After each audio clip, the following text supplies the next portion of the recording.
everyone. On the occasion of World Physiotherapy Day, we all are here together to discuss some of the important topics. I am Dr. Smriti Agarwal and I am discussing Bell's palsy in today's session.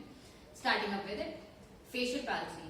Facial palsy को अगर हम general terms में समझें, it is a paralysis of facial muscles, which we can say it's a facial paralysis. It can be because of the three reasons. It can be Bell's palsy, it can be due to stroke. Stroke को हम ऐसे समझ सकते हैं कि any blood clot which stop या जो brain में फंस जाता है नर्व्स के अंदर, जिसकी वजह से आपकी ब्लड सप्लाई उस एरिया में रुक जाती है, रिजल्टिंग इन पैरालिसिस. और हम थर्ड कॉज कह सकते हैं स्कल फ्रैक्चर, जिसकी वजह से भी कोई फेशियल पैरालिसिस हो सकती है. तो इन सभी कॉजेज में सबसे इम्पोर्टेंट, ये सबसे कॉमन कॉज जो है वो है बेल्स पैल्सी. बेल्स पैल्सी को हम समझते हैं इस तरीके से, it is a temporary facial paralysis और weakness of the muscles of facial faces. हमारी जो बॉडी है उसमें 12 क्रेनियल नर्व्स है, both on right and left side. ये 12th क्रेनियल नर्व में से हमारी जो 7th क्रेनियल नर्व है, that is a facial nerve, जो हमारी फेस को सप्लाई करती है, दैट गेट्स वीक और पैरालाइज, जिसकी वजह से हमारे जो फेशियल एक्सप्रेशन है वो अफेक्ट हो जाते हैं. ये कुछ इस तरीके से अफेक्ट करते हैं.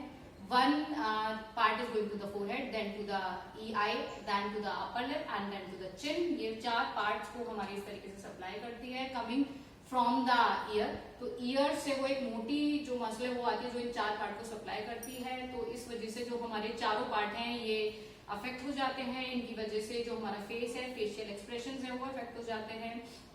बेल्स पाल्सी का जब भी हमारे पास पेशेंट आता है तो हम उसे कैसे डायग्नोस करेंगे, ये कैसे पता चलेगा कि ये बेल्स पाल्सी का है.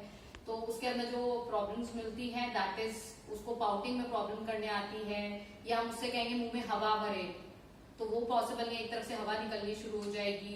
उससे हम बोलेंगे कि अपना फ्राउनिंग करे या गुस्सा दिखाए, या आंख बंद करके देखेंगे तो उसकी पूरी आई क्लोज नहीं होगी. कई पेशेंट्स में सलाइवा ड्रूप होने की भी प्रॉब्लम आने लगती है कि थूक निकलता है मुंह से. ये सब प्रॉब्लम्स आती हैं. और जो नॉर्मल साइड होता है, हम उससे बोलेंगे हंसने के लिए. जब भी पेशेंट हंसेगा तो जो नॉर्मल साइड होगा उसका जो एंगल ऑफ माउथ होगा, आईज होंगी, they will go up. And जो हमारा अफेक्टेड साइड होगा, मान लीजिए मेरा लेफ्ट अफेक्टेड है, तो उसका जो सारी चीजें होंगी वो ड्रूप डाउन होंगी. ठीक है, हम उसको हंसने के लिए बोलेंगे. तो जो मेरा मान लीजिए लेफ्ट अफेक्टेड है, तो लेफ्ट साइड पे कोई एक्सप्रेशन नहीं आएगा और राइट साइड पे सारे एक्सप्रेशन आएंगे. तो उससे हम ये लगा सकते हैं कि हमारी लेफ्ट साइड पैरालाइज्ड है. अच्छा, व्हाट आर द कॉजेज, कि क्या कॉजेज है बेल्स पाल्सी के केस में? मोस्टली ये वायरल इन्फेक्शन की वजह से होता है. तो एप्स्टेन-बार वायरस और हर्पीज जोस्टर वायरस, या एप्स्टेन-बार वायरस, हर्पीज सिम्प्लेक्स वायरस, ये सब इसके कॉजेज हो सकते हैं. ईयर इन्फेक्शन की वजह से ये होता है, स्ट्रेस की वजह से, multiple sclerosis, late days of pregnancy में मिलता है, क्रॉनिक आपकी डायबिटीज है उसमें ये देखने को मिल जाता है.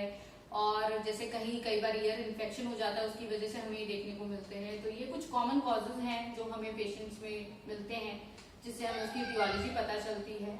या अच्छा, एक चीज और है कि हमें ये पता कैसे चले कि जो पेशेंट को पैरालाइज हुआ है या फेस पे पैरालिसिस है, that is because of Bell's palsy और that is because of stroke. तो जब भी कोई पेशेंट हो जिसके फेस में खाने में दिक्कत है, च्यूइंग में प्रॉब्लम हो, सलाइवा बहुत आ रहा है, या आई क्लोज नहीं हो रही है, तो उस केस में हम पेशेंट से हमेशा बोलते हैं कि अपने दोनों हाथों से किसी चीज पे प्रेशर लगाए या दबाए.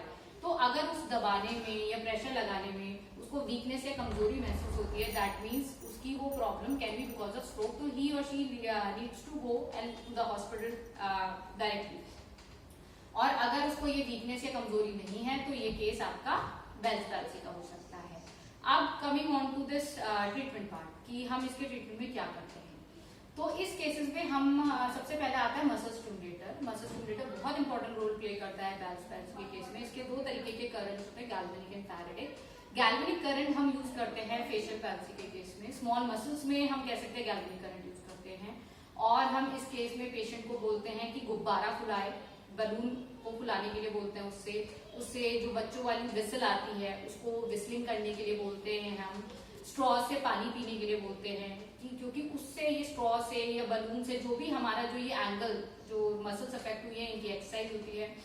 हम पेशेंट से बोलते हैं कि मिरर के आगे एक्सरसाइज करें. तो उस केस में हम क्या करते हैं, हम अपने नॉर्मल साइड पे अपना हाथ रख देते हैं और जो हमारी अफेक्टेड साइड है उससे आई क्लोज करने की कोशिश करते हैं. और जैसे हमारी ये भुहें ये उठती नहीं है, जो आईब्रोज है ये उठती नहीं है, तो इसको अपने हाथ से हम उठाने की कोशिश करेंगे. इस तरीके से फेशियल एक्सरसाइज बोलेंगे. ST STM that is soft tissue manipulation बहुत अच्छा रोल प्ले करता है, बट उन केसेस में हमें करेक्ट फॉर्म पता होना चाहिए, करेक्ट टाइप पता होना चाहिए कि हमें किस तरीके से STM करनी है, फेशियल मसाज किस तरीके से करनी है। हमारा जो कॉम होता है, जो उसकी मोटी साइड होती है जिससे हम बाल सुलझाते हैं, उससे भी हम फेस पे इस तरीके से चला सकते हैं जिससे कि जो भी लिक्विड हमारे फेस पे या जो भी चीजें कलेक्ट हो गई है वो लिम्फेटिक ड्रेनेज के थ्रू निकल जाए। तो हमेशा कॉम के जितने भी मूवमेंट्स हो वो ईयर की साइड हो, ये सारे केसेस हम बोलते हैं। और हम कपिंग और टेपिंग बहुत करते हैं, कपिंग और टेपिंग का बहुत इंपॉर्टेंट रोल है। I had a case that was a 7-year kid. He was not comfortable with muscle stimulator. वो muscle stimulator से बहुत ज्यादा डर रहा था, तो उस केस में कपिंग ने बहुत अच्छा रोल प्ले करा। कपिंग के थ्रू उस केस में काफी हेल्प मिली। टेपिंग अच्छा, एक कॉम्प्लिकेशन हमेशा मिलती है बेल्स पाल्सी में कि ड्राई माउथ और ड्राई आईज होती हैं। तो अगर ड्राई आईज का केस है तो हम नॉर्मली पेशेंट्स में क्या करते हैं, हम रात को जो भी अफेक्टेड आई है उसकी आईलिड को बंद करने के लिए, क्योंकि आई पूरी क्लोज नहीं होती तो हम उसको टेपिंग कर देते हैं। बट उस केस में क्या होता है, हमने आईलिड जब करी, हमने अपर आई को बंद करने के लिए, अपर आईलिड को बंद करने के लिए हमने उस पर टेपिंग कर दी। But in that case upper eyelid तो बंद हो गई, बट ये जो लोअर आईलिड है इसको हमने नहीं ध्यान दिया, ये इग्नोर हो गई। उस केसेस में हमारी जो टेपिंग होगी वो हमेशा पहले या नीचे से इस तरीके से उठाते हुए होगी, देन हम एक ऊपर अपर टेपिंग करेंगे ताकि हमारी लोअर आईलिड पे अपनी पोजीशन आ जाए। कपिंग टेपिंग बहुत अच्छा रोल प्ले करते हैं इन केसेस में। तो ये जो आपकी ड्राइनेस ऑफ आई है, ये कॉम्प्लिकेशन है जिसपे हमें हमेशा ध्यान देना चाहिए, क्योंकि ये कई बार scarring and loss of vision भी कन्वर्ट हो सकता है, तो it should be taken care.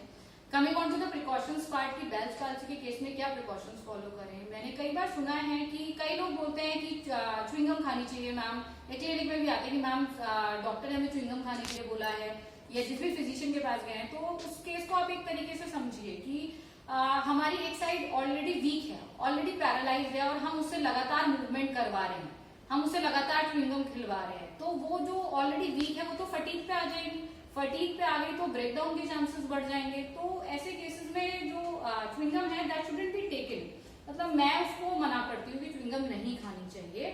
अगर फिर भी आपको लगता है कि नहीं जी हमारे फिजिशियन ने बोला है कि हम च्युइंगम खाएंगे, हमें जरूरी है, तो उस केस में आप एक बार बोल दो कि खा लो, उससे ज्यादा I won't allow any patient कि आप च्युइंगम खाओ। और जब भी आपका पेशेंट आपके पास ट्रीटमेंट के लिए आए या वो कहीं बाहर जा रहा है and he is affected by Bell's palsy, तो उसको हमेशा फेस कवर करने के लिए बोलिए, उसका ईयर कवर होना चाहिए हमेशा, ताकि ईयर में कोई हवा ना जाए या ईयर में कोई आपका वाटर ना जाए जिससे इन्फेक्शन बढ़ सकता है। तो ये सारी चीजें हमेशा प्रिकॉशंस ले लीजिए। बेल्स पाल्सी नॉर्मली 90% केसेस में रिवर्ट बैक हो जाती है, ठीक हो जाती है, क्योंकि it's a temporary case, but 10% cases अभी भी ऐसे हैं जो परमानेंट के फॉर्म में चल जाते हैं, जो क्रोनिक हो जाते हैं। तो बेल्स पाल्सी का जो ट्रीटमेंट होना चाहिए, जो एक्सरसाइजेस होनी चाहिए, that should be taken proper. अच्छा, one thing more with facial palsy और Bell's palsy, Bell's palsy is a cause of facial paralysis. तो Bell's palsy it's a lower motor neuron lesion, but जो facial palsy है it can be upper motor neuron also and can be lower motor neuron. तो इस case दोनों case में एक सबसे common difference जो होता है कि बेल्स पैल्सी में हमारी आई इफेक्ट होती है और आई क्लोजर नहीं होता, बट जो हमारा फेशियल पैल्सी है जो किसी और कारण से भी हो सकता है, तो इस उन केसेस में हमारी जो आई होती है वो बिल्कुल नॉर्मल रहती है, आई क्लोजर में कोई प्रॉब्लम नहीं आता। तो ये डिफरेंशिएशन है जो हम देख सकते हैं कि बेल्स पैल्सी में या फेशियल पैल्सी के और कॉजेज में भी मिलता है। तो that's all with this Bell's palsy. Happy world physiotherapy day to everyone. Thank you.